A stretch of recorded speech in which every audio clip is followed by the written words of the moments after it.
Hey everyone, and welcome to What Did I Miss?, where today I'll be discussing the second episode of the fourth season of Star Trek Discovery, an episode titled Anomaly. I have to say that after I gave the first episode of the season a not-so-glowing review, I feel like this episode really gave a lot more gravitas to the crisis that the crew are facing, and almost feels like the first episode was meant to set up this rather thrilling chapter in the show. David Ayala has always been convincing as the Booker character when given the opportunity, but this episode really allowed him to show the face of trauma in a compelling manner, and I think he did a brilliant job this week in the role.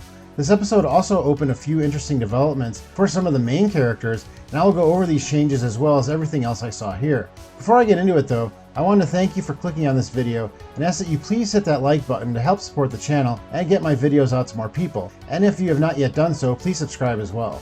This is the first time two episodes from different series within Star Trek have shared the same title, as the second episode of the third season of Star Trek Enterprise was also titled Anomaly.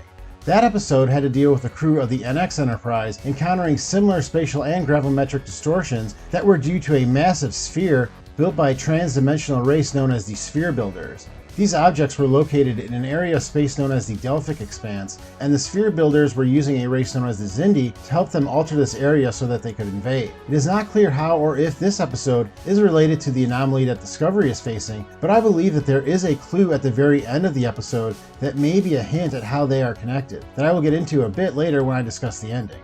The episode begins with Book going over the destruction of Kwejian in the last episode over and over again. One way that this anomaly was similar to the one seen on the series Enterprise is that in that episode, all the animals on the Enterprise started to react before the anomaly hit, similar to how Book remembers the birds on a planet reacting. After Burnham tries to confront him, she meets up with Saru, who has returned to the Discovery. He is wearing a pendant that looks like it incorporates both the ganglia that Kelpians developed and shed, as well as a black charm that signifies the Ba'ul, as we know that both species now peacefully coexist. While they are talking, they reference the telescope once owned by Captain Philippa Georgiou. This telescope was given to Burnham in Georgiou's will, but Burnham later gave it to Saru, who had it on the Discovery.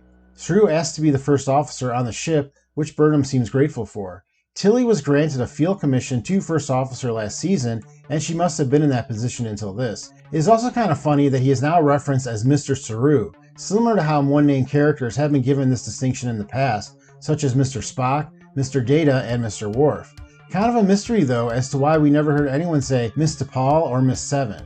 Back at Starfleet headquarters, it is revealed that the anomaly is 5 light years wide and moving towards another system. It is decided that they need to understand where it will be going next so that the Federation can evacuate anyone in danger.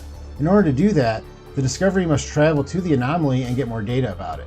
President T'Rina from Navarre offers to help, even though it is revealed that Navarre has still not rejoined the Federation. It seemed that she and Saru began to strike up a connection last season, and Doug Jones stated in an interview that we can expect to see a budding relationship between the two. There may have even been a hint at that in this exchange.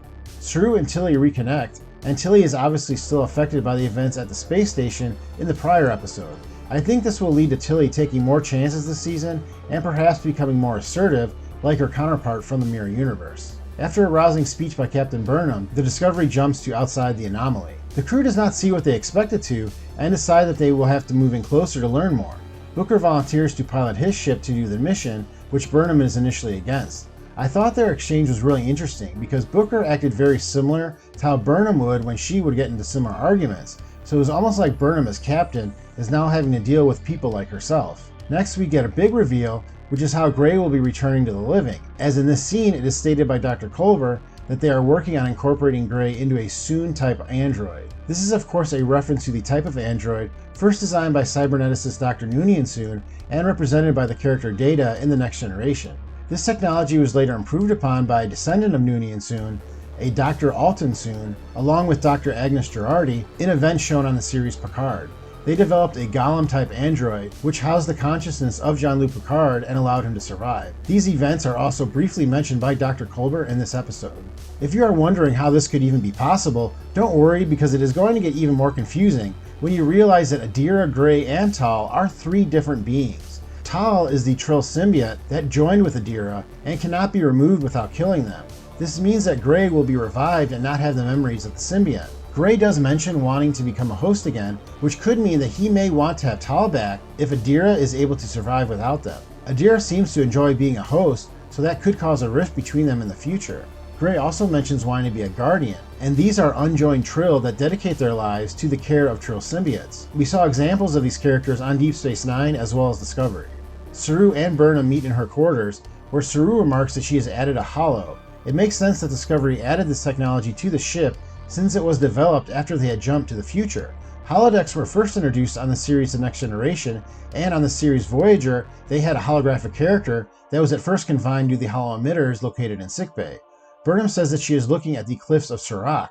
Surak is the most influential figure in the history of Vulcan logic and was shown on the original series in the episode The Savage Curtain, as well as on the Enterprise episode The Forge. Burnham also refers to the computer by name as Zora, which Saru is puzzled by. The computer became at least partially sentient when the ship downloaded the sphere data during Season 2, and it took the name Zora afterwards. The short trek Calypso, which takes place years after Discovery's time travel trip to the 32nd century, shows that eventually Discovery will be abandoned, with only Zora left controlling the ship. Saru and Burnham discuss allowing Book on the mission into the anomaly. I really like their fire and ice dynamic, and I'm glad that Saru was not off the Discovery for very long. Burnham then orders Stamets to join Booker on the mission in holographic form. Stamets tells a bad joke about Burnham throwing him out of an airlock, which she actually did last season to get him out of harm's way. Culber states that they will be using a neural link to allow Stamets to be a hologram on Booker's ship.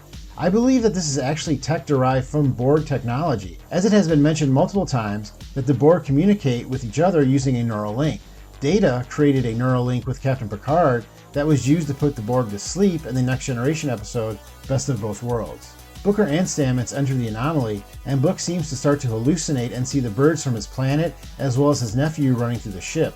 Before the season, I guess that the anomaly the ship is facing this season may actually be an updated version of the Nexus from Star Trek Generations, and this sequence really gave me those same feelings again.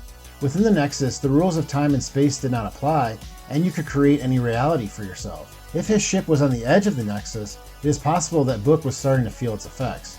Shortly after the ship enters the anomaly, the Discovery loses its gravity and everyone goes for a ride. This was another side effect of the anomaly shown during the Enterprise episode of the same name, but the effects did not seem to be as great there. Adira and Tilly are also working on the issue, and they have a tense confrontation. Similar to how Burnham had to deal with Booker acting like she used to, I feel like Tilly is now having to work with Adira, who is acting a lot like she used to. Booker's ship gets loose from Discovery, and Burnham needs to guide them back. She discovers that Book blames himself for not saving his family, which she assures him that he would not have been able to do. Booker is dealing with a severe case of survivor's guilt, and losing his planet and family will surely change his character's demeanor from that moment forward. Booker is able to get his ship out of the anomaly, and Stamets thanks him for saving his family, moving past the animosity built up between these two since the end of last season. On Discovery, Tilly thanks Dr. Culber for his help and asks if she can talk to him on a regular basis. I think that it was great to show people dealing with their problems and asking for help like this, and I hope that it helps other people who may be embarrassed or ashamed to deal with their own mental health. Even though it seems that Dr. Culber is also the ship's counselor, I am not sure that Discovery had a counselor at first, as we did not see the position until Counselor Troi on The Next Generation. Similar to the holodeck technology, the Discovery may have added this position to his duties now that it is commonplace on starships.